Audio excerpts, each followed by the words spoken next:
Podcast. My name is Gabe Anderson, and I'm joined, as I am every week, by Chris Emerson. Chris, how we doing?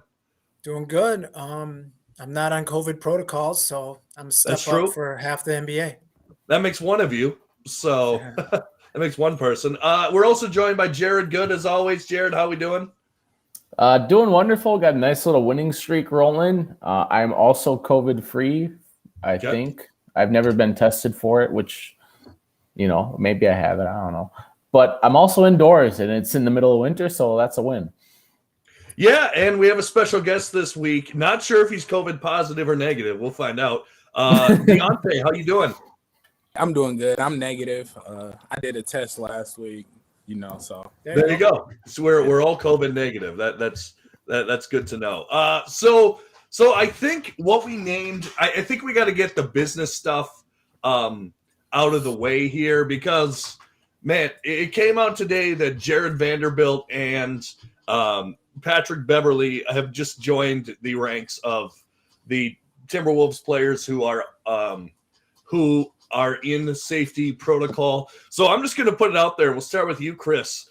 Do you think it's time for a bubble? Or if not a bubble, some other solution? Should the NBA just rethink this entire season and reconfigure? Yeah, I mean, I think the only way, because I heard someone talking, well, maybe we should do the no fans thing or this and that. I mean, if we're gonna plan on finishing this season, I think they either have to expand the roster to like 5 more spots. I mean, there's teams that are just getting decimated. Or I think we've got to go bubble, We either need to because I mean, no one really knows about this Omicron. Like people are saying that you can get it multiple times now because it's got like 26 different protein inhibitor. I don't know all that stuff. And the other ones only had like 3. So, I mean, if the goal is to have people not get COVID, players not get COVID, I feel like the only logical answer is to bubble it up. But I don't know how you do that with a full lineup of teams opposed to just it's going to be a scheduling nightmare. I'm sure they're working on it now. And they're just waiting to get all their money in their pockets from Christmas before they announce it. Mm-hmm. Jared, what do you think? And like I said, we're not going to make this whole podcast about COVID, but I mean, it's pretty unavoidable right now. It's an interesting question.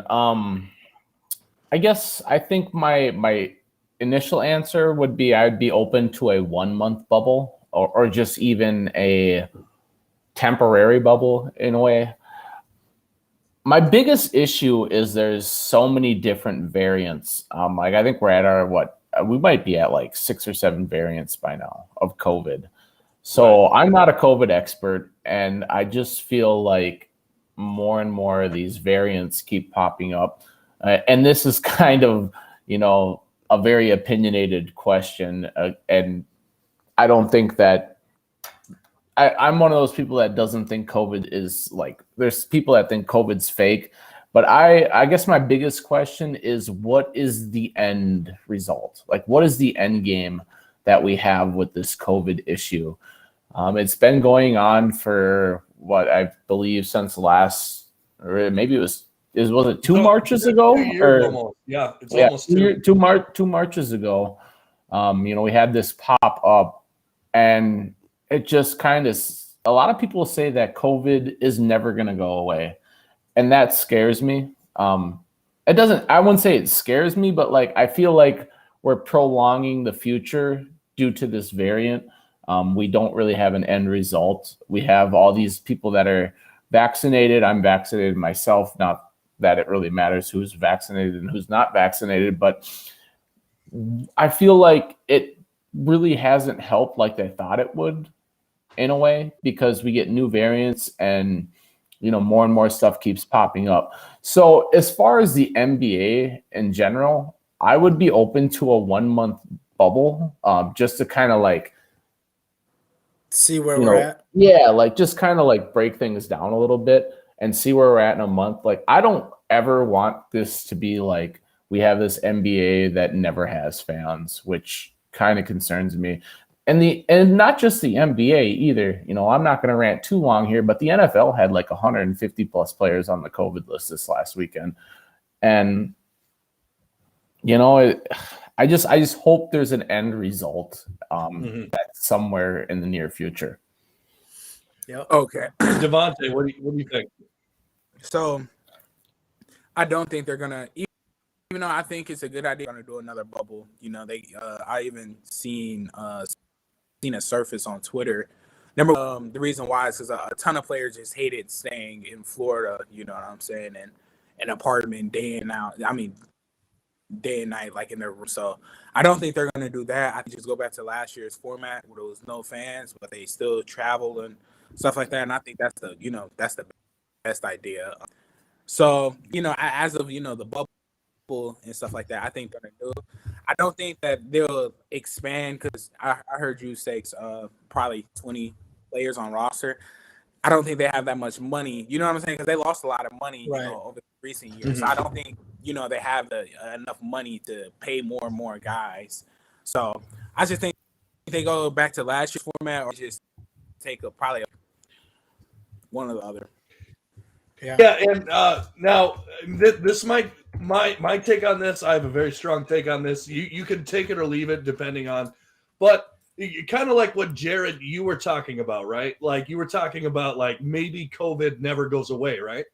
So yeah. I think, and I hate to get on my soapbox, and this isn't a political podcast at all, but I just think people need to go out and get the vaccine because, like, if you get the vaccine, then we can start. If everyone had it, then we can start treating the COVID like a common cold, right? Because I mean, like a player maybe can play or maybe can't with COVID, but if everyone's vaxxed up, then we don't have to worry about it as much. I don't know. That's just my opinion on it, but yeah. Go ahead. Man, I was gonna say everything is vaccinated besides like Kyrie. So right. No. So I'm talking fans too, right? Because like I'm just talking the whole world in general. Like once we can all get the vaccine and get the boosters, and then I don't know, maybe every 6 months we go in and get a booster. Like for example, like every single year, I don't know if you guys do, but I mean we all go get the flu shot, right?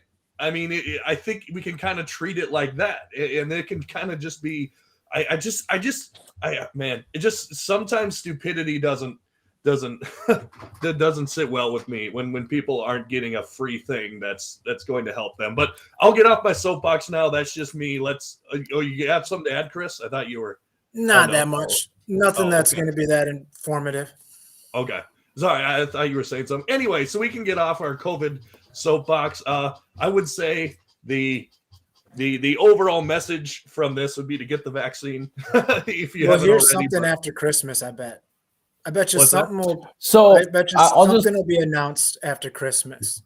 So I'll just throw this in because I'm a big stock market nerd who watches the stock market, and there's a lot of scare for tomorrow. Biden is speaking on the Omicron variant tomorrow, so tune into that if you're a little bit more interested in hearing about COVID.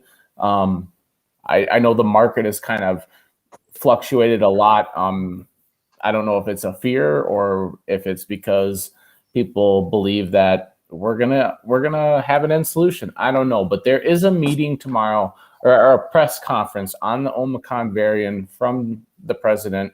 I would highly tune in to watching that and just kind of seeing what he says and seeing if we're making any progress, I guess is my end game thing. But there is a meeting tomorrow. I'm not sure on the time. You can look on Twitter. I'm sure you'll find it. Also, Joe Biden, if you're watching, I can send you the join link if you want to. If you want to just do the press conference now, I'd love to do it live on the podcast.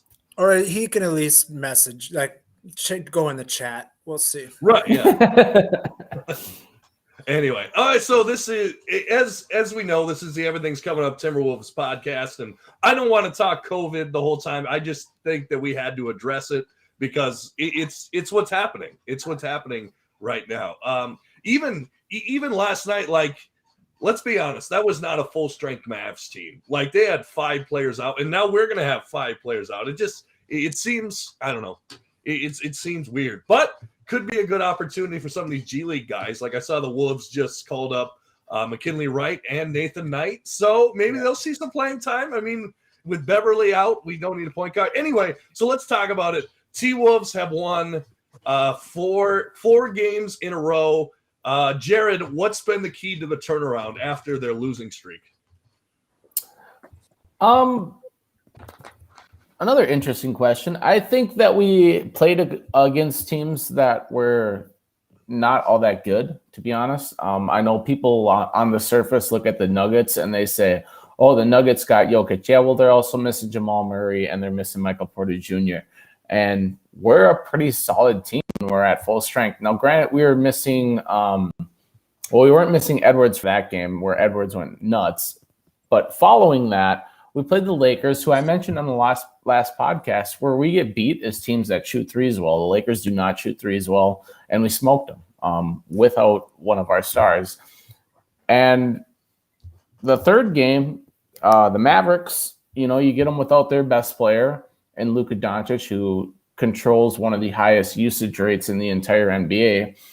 You're shifting that to Jalen Brunson, who is a very capable player, but he's not Luka Doncic, So I think what's changed for us within, not only playing lesser teams, but I think that the addition of D'Lo back was the biggest thing. And we kind of talked about this on our True Fans page. If you're not in the Minnesota True Fans on Facebook, you should probably get in there because there's great talks.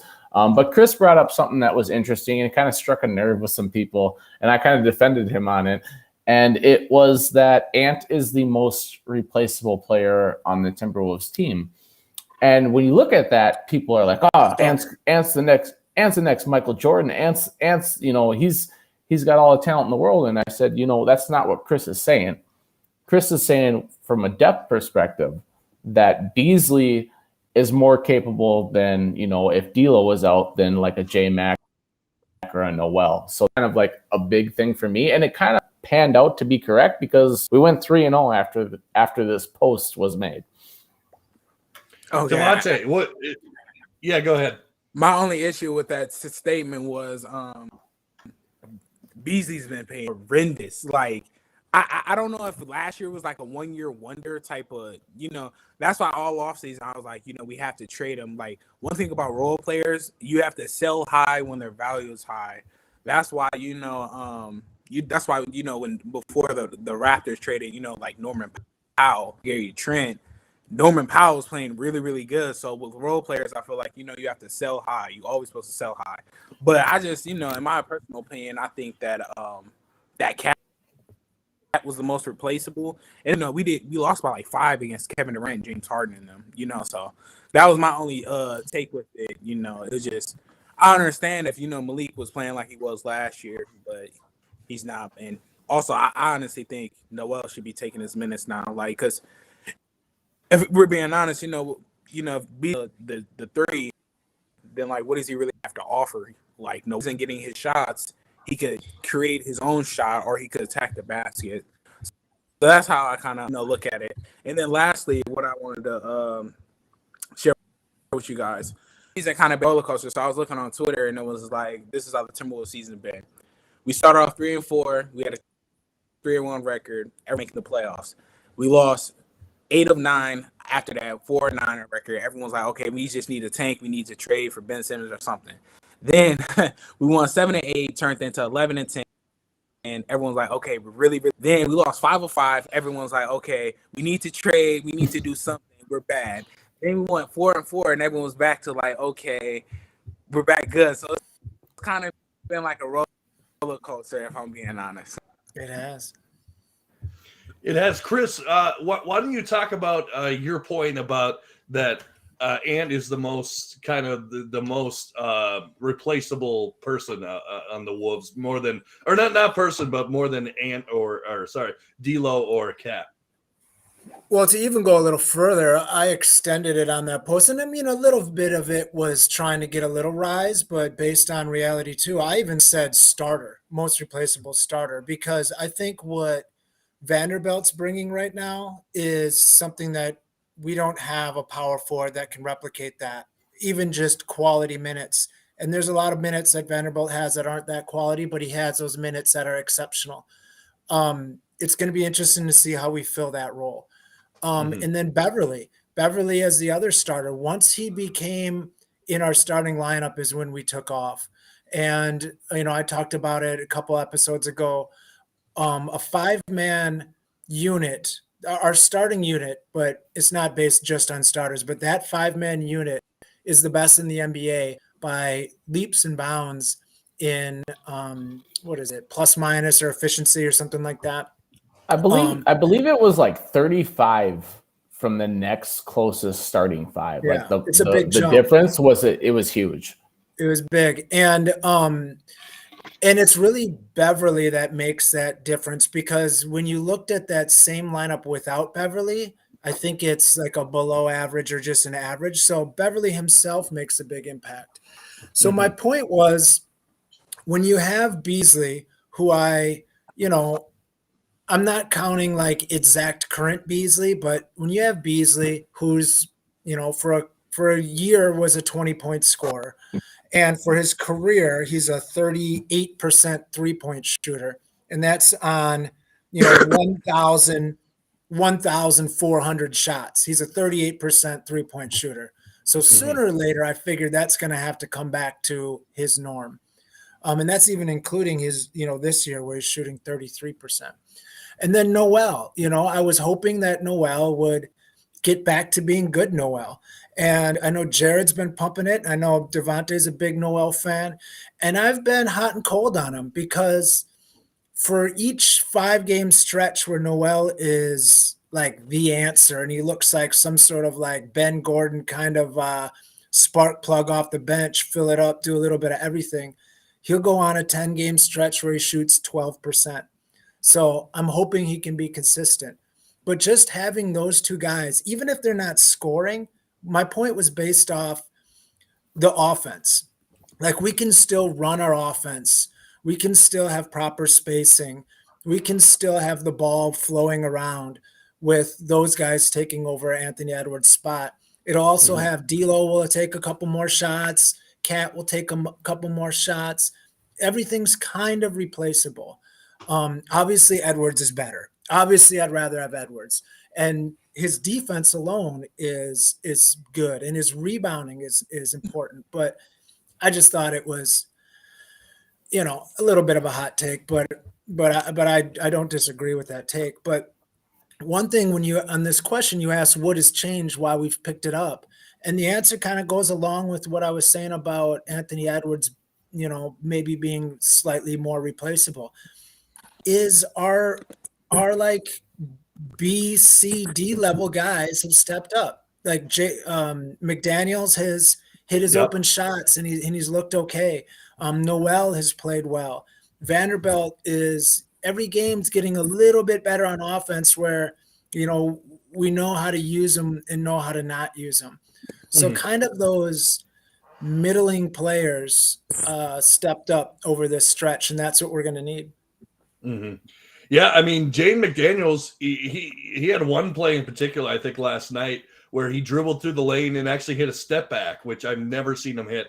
It was like from the free throw line. I've never seen him hit a shot like that. Maybe he did in college. I didn't watch much. Well, what's good is he's taking it. Yeah. Like, that's what I like to see is he's taking it. Like, there's so many times that he got the ball kicked to him, even at 3, and he's ready to shoot. I love that. Yeah. Jared, you got some? Yes. So, like, I feel this question or this comparison on our Facebook page, people took it as a shot at Edwards, and it was not a shot at Edwards. I think 3 out of the 4 people, 3 out of the 4 people in this room would probably say that Anthony Edwards is their favorite player, and I'm probably the odd man out when I say that D'Lo is my favorite player. We love Anthony Edwards here. This was not a Anthony Edwards isn't that good post. It was more of a depth thing. It was, we have players that play behind him that are more serviceable or capable compared to the latter. Yeah, for sure.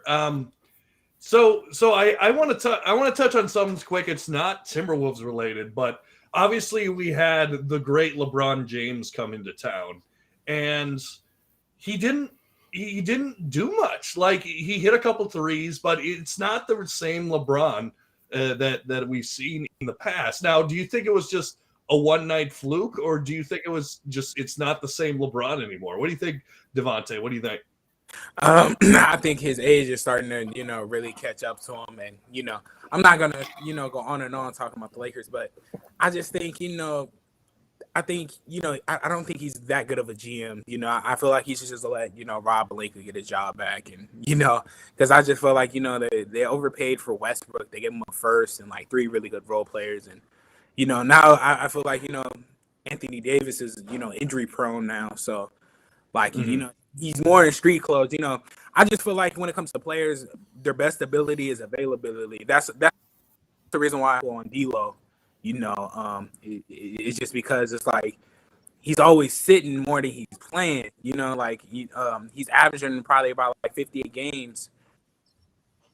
Out of his whole career, and I was like, when you're that young and you're having that many problems, it's just I don't know. Yeah, and it's interesting. Question, and we won't talk about LeBron for too long, but question I want to put on top of there, since we just played the Lakers, if let's say it all falls apart, remember that year where Kobe got together like Malone and he got like Gary Payton on his team, and it was supposed to be like the super team, and they barely made the playoffs and were out like first round. It kind of feels like this could be that LeBron year. Do you think if let's say that happens to the Lakers, do you think that hurts his legacy going forward, or do you think that what's done is done? He's already solidified. Anything that happens is just gravy on top. And we'll start with you, Jared. What do you think? So I think LeBron's legacy has kind of already been put in the tombstone, I guess, if you will. If he were to end his career today, I think he would still be considered either number 1 or number 2. And if somebody wants to tell me Kobe's number 2, I would have a nice conversation with them. Wait. MJ? You forgot Nas Reed. In that conversation. You forgot to throw a Nas into there. But that goes without saying. So here's what I like. LeBron, when what was it, like 10 out of 11 years he was in the finals, and some of those early teams like with Eric Snow and like was it Larry Hughes, like man, and Ilgauskas, like man, that dude made the finals with some really bad teams. And I don't care if you say he played in the East, like LeBron had it, and to a point he still does. Like last week, I think Chris said he was averaging like 38 and 8 prior to this week. He's a good player. My problem with the Lakers is they really, I mentioned this in the preseason, they're going to struggle to shoot threes. Like they just don't have a 3-point shooter on their team other than like Malik Monk, who plays like 18 minutes a game. The new NBA doesn't really flow to that. Like you need to have guys that play fast and shoot threes. The Lakers want to play defense and let LeBron and Anthony Davis win the game. I just think that's 5 years behind. Yeah, Chris, you got some? Also, it looks like we have a comment. Apparently that team made it to the finals. I could have misspoke on that. I thought they had a bad year, but maybe I was wrong. Charles is probably right. But anyway. Yeah, I mean, a couple of things about LeBron. Over the last 30 days, he's averaging 27 points, 7 rebounds, 7 assists, a steal, and a block. So I'm not too worried about him. I think he's still right there as one of the greatest in the league. But I think it is roster construction, and I think it's coming up a little bit with, like they still got health. I think that if they get, what's his name, Kendrick Nunn. I'm a big Kendrick Nunn guy. I like him as a little fast water bug kind of point guard that can get in the lane. I think they just don't have that sort of guy, and hopefully they can get it together because I like to see them, playing well. But I mean, he's had a good run. I don't think anyone could ever really. I mean, anyone who's going to poke holes in his career at what? Actually, I saw today. Today, as of tomorrow, he will have more days in the NBA than days outside of the NBA. So Wow. he's had more of his life as an NBA player than he did have his life before an NBA player. So, I mean, dude's been in there forever. So if you're poking holes in a guy's 17th, 18th, 19th career when he's averaging damn near 37-7, 19 years in, you got other issues that you're dealing with. It's not facts. Mm-hmm. Devontae, go ahead. Okay, and then you mentioned earlier about how Kobe and them, they lost in the first round and stuff like that, and I don't think I feel like they keep playing. I feel like LeBron did shout at back in 2017 with the Cavs to like he shipped out Wade, his best friend. He shipped out IT. He shipped out Jay Crowder. He shipped out it. So I feel like if they keep on struggling, he's just gonna say forget it, and just because he knows he's getting older, so he So I feel like he's just just gonna take whatever he can and just roll with it. And also, what I was gonna say is I feel like if his career did end today, me personally, I wouldn't, consider him as the GOAT. Just I know he lost, more than he won, but it's just a lot, like a lot of losing more than winning. Really hard, to put you at the GOAT if you lost 6 times. So I just feel like, because I was watching this YouTube. Shaq was saying how he feels like LeBron's main focus is before he retires is get that scoring title, and then possibly get the scoring title and then possibly another ring. But I just feel like he at least needs another ring before he retires before I officially put him as the GOAT. And one thing, I'll give it to you, Jared, in a second. One thing that's crazy about LeBron, if he would end up with the scoring title, he's not really a shoot first kind of guy. Like he's not really. He's looking to distribute before he shoots, which would be crazy if he won the scoring title. Now, I personally, LeBron is my GOAT. Now, this may be because of age a little bit. I was not in my prime basketball years when Jordan was doing his thing. I was like 3. So personally, I did not grow up with Jordan whatsoever. And then I just remember him when he was on the Wizards. So personally, he's my GOAT. And I think a lot of people my age would say the same thing with LeBron. I've gone back, like I've seen The Last Dance and stuff like that and seen all of Jordan's greatness. But I don't know. Jared, what do you think?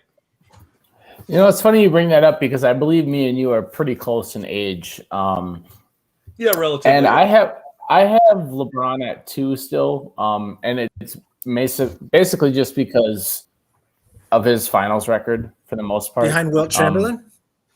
No, you know who the GOAT is.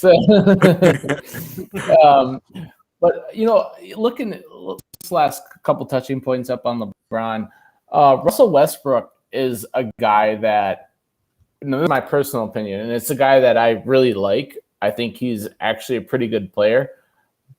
But he is one of those guys that survives the NBA, not survives, is extremely well in the NBA world on usage rate. Like when he's on bad teams where the ball is in his hand all the time, he's an extremely good player.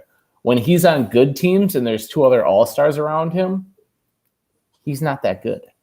So I think that's a big thing with the Lakers this season. Just my personal opinion. I feel like he messed up for trading for Russ. It was a lot of DeMar DeRozan wanted badly to go there. He'll take a pay cut. I think Kyle Lowry was trying to go there. I was also seeing them trying to get Joe Ingles for a little bit. They was also trying to get Rubio and Buddy Hield at the same time. But I just feel like you settle for Westbrook, and and that was one of my it's a bad fit. Yeah, and I just feel like going on Rosas, I just feel like the main reason why I didn't like him because we lost a lot of trades. You know what I'm saying? He said no to Prince, but he said yes to Prince, but no to Kuzma. You know what I'm saying? All we had to give up was literally Rubio. And if you look at Kuzma and Prince's contract, they're damn, but Kuzma has an extra year, and he's 10 times better than Prince. You know what I'm saying? I'm just glad Rosas is gone, if I'm being honest. Yeah.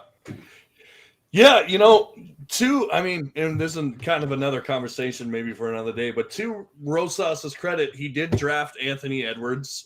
He did pull the strings on the D'Lo trade, and Nas Reed. so Nas Reed He didn't dropped the mic. we offered Nas the most money, so that's why he came in. I mean, you can't forget, Culver though. But we did offer him that money. Mm-hmm. And the Culver thing was bad, but who was he shooting for? Why did he trade up? It wasn't for Culver. It was and Garland. Guess how he's doing? How's Garland doing? Yeah, but not. I just feel like when you trade up, you have to make sure he's there. Like, I get it. It was crazy. We traded up, then we panicked. We panicked as soon as the Cavs got him. So I was just like, I feel like that's unorganized. You can't panic like that. Immediately trade back after he's not available. I 100% agree. And I will back David Kahn's GM ability. And I've told you on this, I'd love to do a podcast on that. But the whole Rubio fiasco with that and Flynn, the whole point was it was going to be Flynn and James Johnson being traded to Sacramento, and we were supposed to get Tyreke Evans. So we were going to have Rubio and Tyreke Evans together. Like, that was the trade on the table that fell apart later in the draft. So, I mean, things happen, but yeah, I don't know. I'm ready to move on. Honestly, Chris, one day it either has to be a podcast or a separate video on this channel just defending David Kahn. I can see it now. I can see it. I'll do it. Jared, we'll probably get one viewer.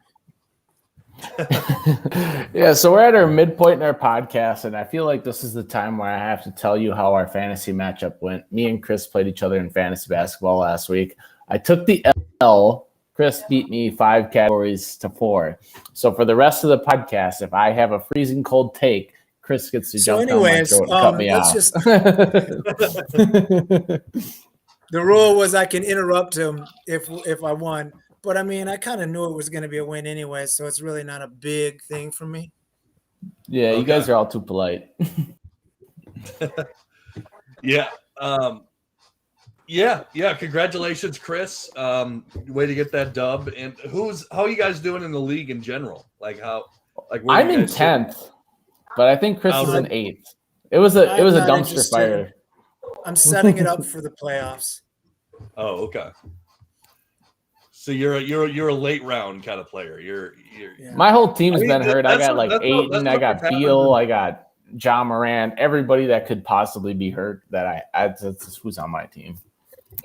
Yeah. COVID's gonna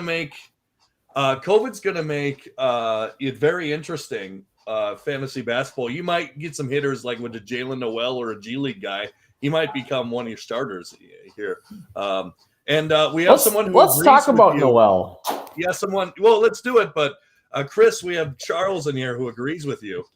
So we have one viewer for the con video, at least, maybe 2. But yeah, go ahead, Jared. So Noel, this is a guy that I touted maybe 2 podcasts ago. I know it's a guy that Devontae likes as well.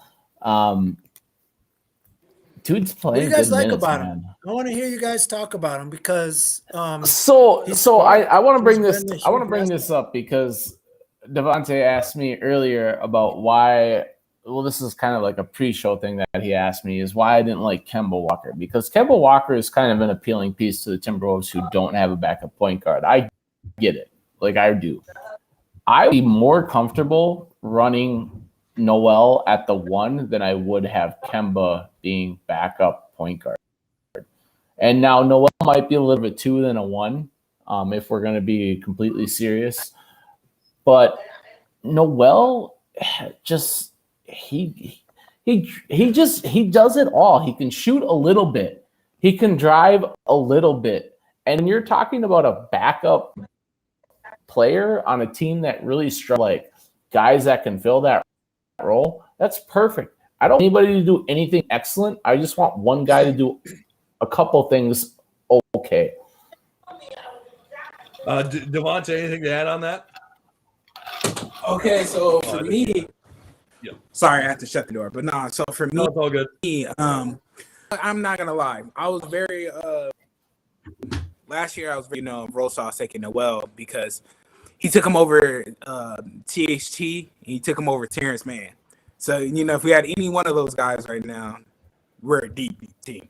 So, but nah, he's slowly proving me wrong. Even though I know he's not on their level yet, but like piggyback off of what he was saying, he could do a little bit of everything. And my problem, the reason why I pick him over Beasley is because if Beasley isn't hitting the shot, he's not going to bring anything defensively. He's not. You know what I'm saying? It just really. It was just a lot of catch and shoot with Beasley. You know what I'm saying? And we're on a very bad team. Honestly, to feel like no hate to Beasley, I feel like he's one of those players that play really, really well on a bad tanking team. Like I feel like if you add him on to the Pelicans right now, yeah, he'll average this 20 again. You know what I'm saying? Noel, it's just so much to his game more than just one dimensional. You know what I'm saying? I like players that has a lot on their package. And as well as that guy, Beasley, like I already said earlier, is very one-dimensional if he isn't hitting his threes. You could go, Chris. Go ahead.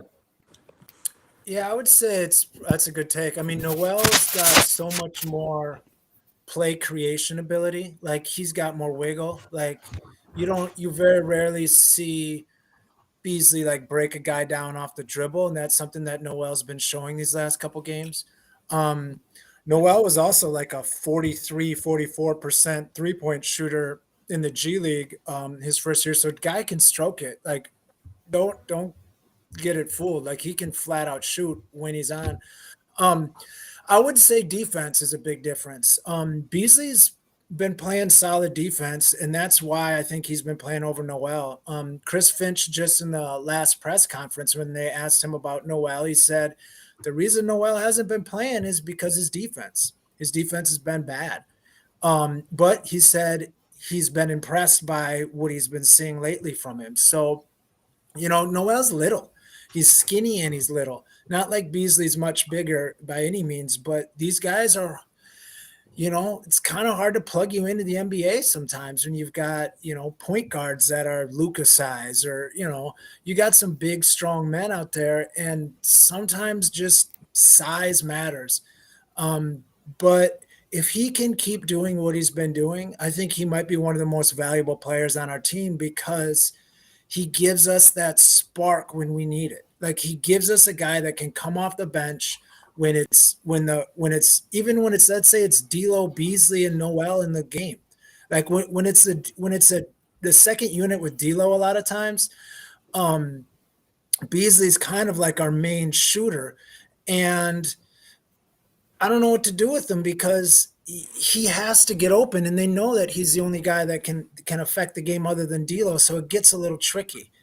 Other than that, I hope it keeps going, and I hope everything flows good for Noel. I think he's got a chance to compete.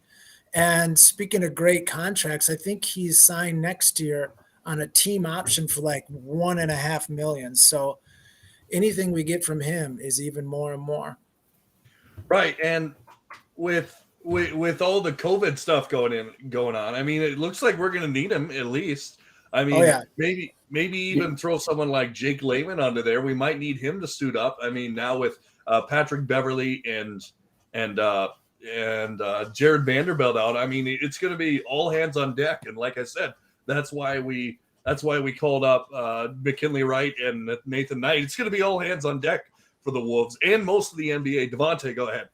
Yeah, no, I was going to say last thing. So, it was another inefficient like game by Beasley. He started, and it's been this whole thing. The whole year is on Chris. But yeah, after the game, my dad was saying, my dad was saying, he could come back and come.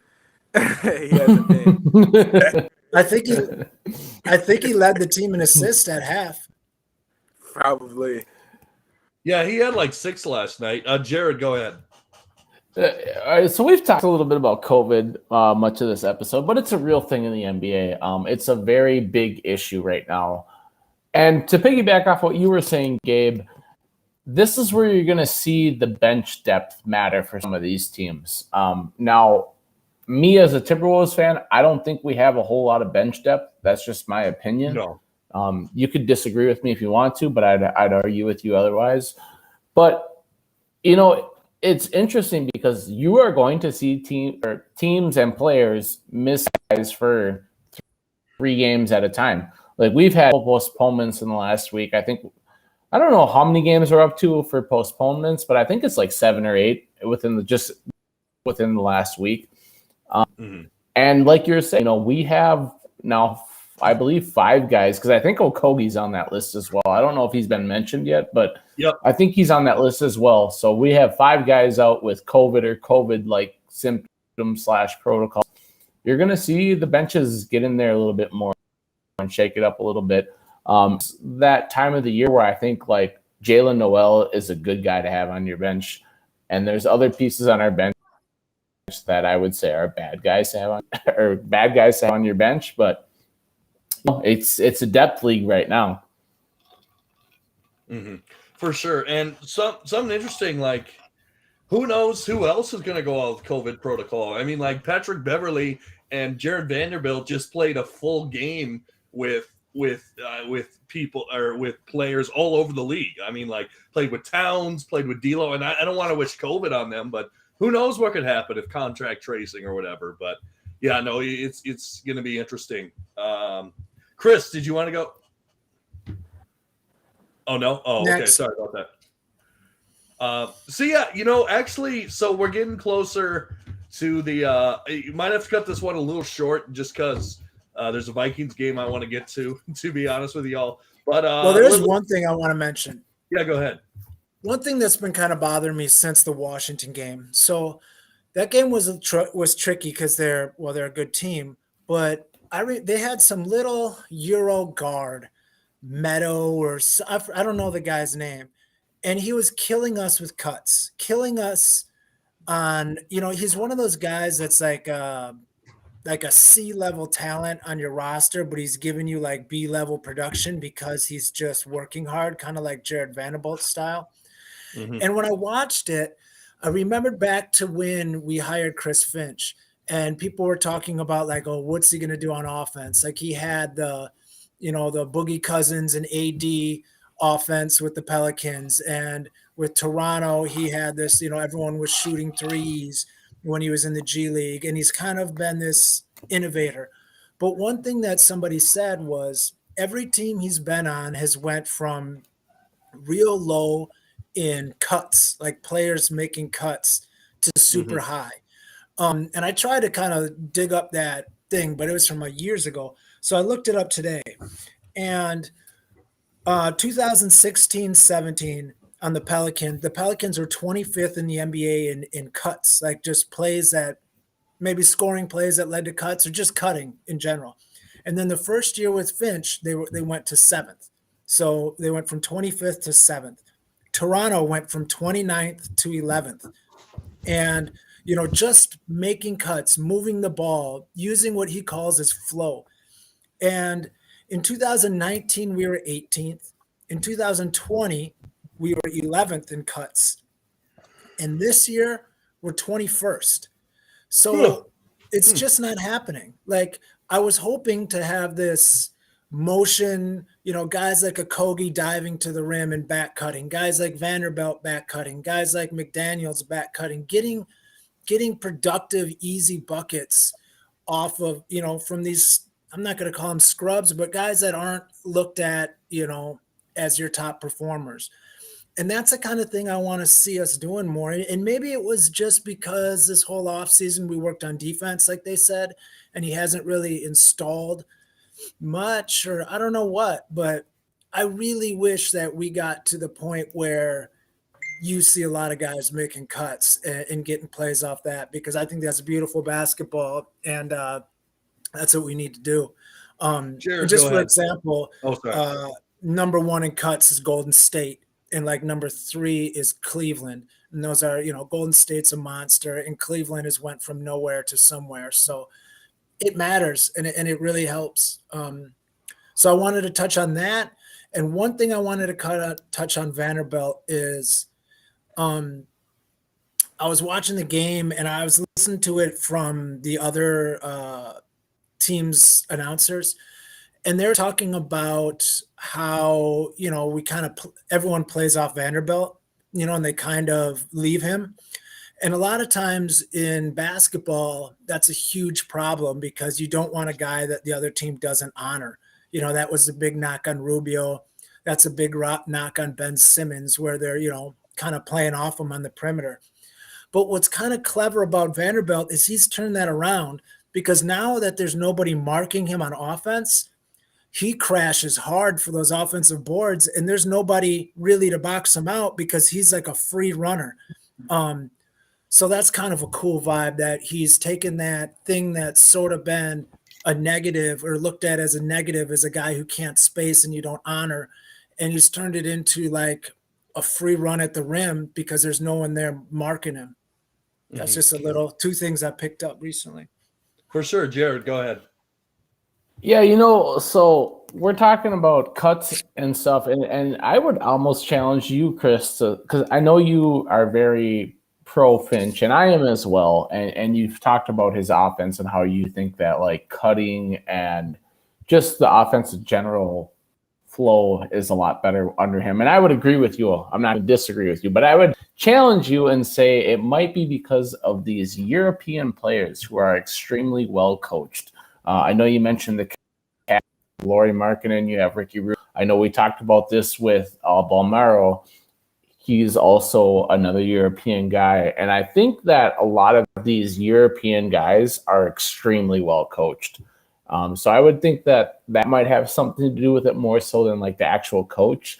But it's something we can look at down the line for a future podcast. If anyone disagrees, we can talk about well, it. Those numbers have followed Finch. That's the thing. Those numbers have followed Finch, because the year before he got to each one of those teams, they were in the low 20s in cuts. And the first year he gets there, they're like top 10. So, that ability has followed his coaching. So I don't know. Devontae, and then, like, oh, sorry. I was just going to speak up on Vanderbilt, almost like a Vanderbilt apology podcast, just because we talked about him last week, and not so much of an apology because I don't think a whole lot has changed, but we talked about how he was like the wrestler, the guy that comes on the floor where you don't know which way he's going to move. The dude's got an unbelievable like drive to play basketball.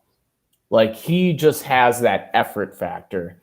And I think we've seen a lot more of that lately. He is one of those, like, there's things that are teachable. Like, you can teach someone how to do a crossover. You can't teach somebody to play hard. And that's what Jared Vanderbilt has. Devontae, go ahead. Okay, so you brought up Ben Simmons. So my only problem, I think it's been a long shot to land him while keeping D'Lo, and I already told you guys that. So I just feel like, if we do get him, I really want him to play point guard. And it's because if he plays the 4, I just feel like, I'm not saying him and Vandal are, like the same caliber player. I just feel like defensive schemes, they're not gonna care about him on offense like they do with Vandal, because he can't shoot. So I feel like, how the Jazz was guarding Cat with their 4, and then Rudy was guarding their 5 because they didn't care about him. So I feel like if we have Simmons, I feel like they would treat it the same exact way. But yeah, I know, Simmons is a way better passer. But if you think about it, that's why Philly never, went out to go get a point guard, because they didn't want to clog the lane with Embiid and with Simmons. Even though I know Cat is a way, better spacer, but he can't stay on the perimeter 24/7. So I just feel like, what's really the point of getting Simmons to play him at the 4 if you already have Vando? Like, they're gonna be playing the same exact role. Both can't shoot. So that's just my take. I just feel like if we get them, they are point guards. So it's just like Philly. Chris, go ahead. With how Vando stepped up, it's a very real point. How much better is Simmons at the 4 than Vanderbilt? He's noticeably better. He'll be better. He'll be a much better rebounder. He'll be a much better rim protector. He'll be a better defender than Vanderbilt, even though Vanderbilt's good. But is he $30 million to $4 million better, that's the thing. Because Simmons comes with a big contract. And, the good thing about Simmons would be, if when Beasley or when D'Lo is out, then Simmons cannot be a power forward and he can shift and play point guard. Simmons can maybe catch a pass. Vanderbilt can't do that. There's things that he can do that Vanderbilt can't do, but it all comes down to value. Like that's the trick with salary cap sports. It's not baseball. So what is the worth for that 35 million compared to what he's giving you? That it gets tricky and it gets to be something that has to be juggled. So instead, I'm going to drive to Indiana and I'm going to pick up Miles and we're just going to come back up here and we're going to call it a wrap. What would you offer for Miles? What would you guys offer for Miles? I would offer anything. Easily in a second or first. I would give him a first. I'd see. A lot of people are worried about trading our first, and that's another thing. If we get a guy that's starting caliber player, and we're giving up guys that are like actual talent on our team that in reality doesn't matter, like Beasley doesn't matter. I'll even say Jaden McDaniels doesn't matter. But if we're giving up those type of players that really aren't impact players and you're getting an impact player, you go from being like a late lottery, maybe 15th, 16th, 17th pick in the draft to like a 25th pick in the draft. And you give me like 25th pick in the draft is not a good pick. Like, sure, you can go through the history of the NBA draft and you can find some amazing players, which I think I hate when people do that because it's so stupid, because you can also find a bunch of trash players that were drafted right around there. Like, to assume that at the 25th pick, you're going to get, the greatest in the last 5 years, 25th pick is silly. So I would give up anything they ask, really, because I think we have to try to build a winner. And I think Miles could do it. So anything short of, I don't think I'd give him 3 first-round picks, but I'd give him 2 and maybe ask for a second-round back, 2 first-round picks, and then make the salary match with anybody that doesn't matter on our team, which is everybody but 3, really. 4 maybe. For sure. Devontae, go ahead. Oh, okay. Yeah. Now, a lot of people was high on Turner, but he has an injury history, and it kind of scary. In Minnesota, it's kind of worse luck. So my last little question to all of you guys, I want to hear all you guys' opinion. What player do you really like? What player do you really want us to acquire, and what package do you realistically think we could send out and get that player?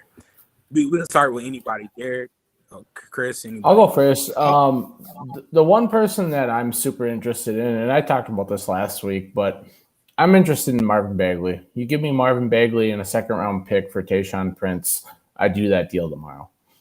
Taurean Prince? Yeah, there's too many T's in this. Yeah, you know what I was going for. TP, we'll call him. Go ahead, Chris. I'm a Chris Boucher guy. Boucher. I'm that dude. I think he's 27, 28, so he's definitely not a spring chicken. But what I like about him is I think he knows his role. He knows that he'll be a corner 3-point shooter, he'll be a rim protector, and he'll be a rim runner. And that's it. And I think he's going to be traded this year for almost nothing. He's on the last year of a contract. I think you could get him for next to nothing. And you package him in Vanderbilt at the 4. You've got a solid so if you had a big man rotation of Cat, Nas, Vanderbilt, and Boucher, that's not bad. Like, that's very respectable big man rotation. You're not losing much of anything. All your assets you can still hold on to use for something else. And I don't think it's going to cost him a lot of money to re-sign him for years to come after, for, a 2 or 3 year contract after this year. Mm-hmm. Yeah, I think either of those guys would be great. I'm kind of on the Kemba train. I think we need a backup point guard. I don't really know what would be a good bag, or what would be a good what we'd have to give up to get him. Maybe like a second round pick and like Jared was saying, Prince. But unfortunately, I think we got to wrap up. I think we're going to forego the week ahead. I think we just Devontae, do you have anybody? Yeah, go ahead. To be honest, I feel like if we trade, it needs to be for a needle mover. Like both guys you say, is an upgrade, but I really want a huge upgrade. So if we look at the market right now, to be honest, I'm willing. I really am the ball in for Sabonis. I feel like him and Cat will really, a lot of people say defense, but I feel like if you have a lineup of D'Lo, Bev, and Sabonis, and kill Pat Bev will make all those dudes play defense. Believe it or not. So Sabonis is smart too. Yeah, I know, and two, he's averaging 18 and 12 right now. All-star last year. So I just feel like we trade, it needs to be not just little move, but that's basically what I. What would you give up for him? I'll offer them Malik Beasley, McDaniels, Nas Reed. We have 3 second-round picks this year, so I'll offer those, and then I'll offer like a first. And then if they want another first, I'll try to add protection on it. If not, then I'm not gonna give up any more than that for him, though. Mm-hmm. Yeah. I'll just say this quick about Sabonis. He's a smart player. Like, that dude can put up 15 assists, which would be perfect in this offense. But go on, Chris. Well, and supposedly rumor has it that he wanted Sabonis not only is up, but he wants to be traded. And supposedly he wanted to be traded last year too. So he's another guy who's motivated to leave, him and Miles Turner. So there's going to be some movement on that team. It's going to be an exciting trade deadline. I mean, you could have Ben Simmons. You could have multiple all-stars moving, which doesn't happen very often. Mm-hmm. Yeah, and the last thing that I posted in the True Fans things, it was saying that we're most likely going to be involved in a 4-3-4 team trade where someone else gets Simmons, but we get a big, and deal. I know, and I think we're gonna get a big, but I don't think we land Simmons.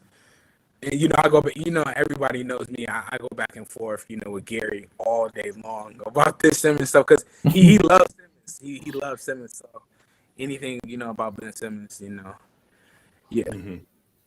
For sure. Well, I think we're gonna wrap it up there. Devontae, thanks so much for joining us this week.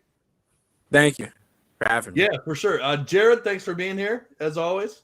Absolutely. I just want to say we won 3 this week. We have a pretty, I don't know, it's a so-so schedule. We got to play the Jazz coming up a little bit, but last week we said that if we won 2 games, me and Chris and I think Gabe even agreed, said be able to beat all 3. And my stance was if we win 2, that's great. We won all 3, so hey, everything's coming up Timberwolves, baby. That's Absolutely. right. And Chris, thanks so much for being here. Yeah, no problem, man. Next week I'll see you again. Absolutely. Well, this is the Everything's Coming Up Timberwolves podcast. Make sure to like, share, and subscribe on YouTube and follow us on Spotify so you never miss an episode. And as always, go Wolves. That's right.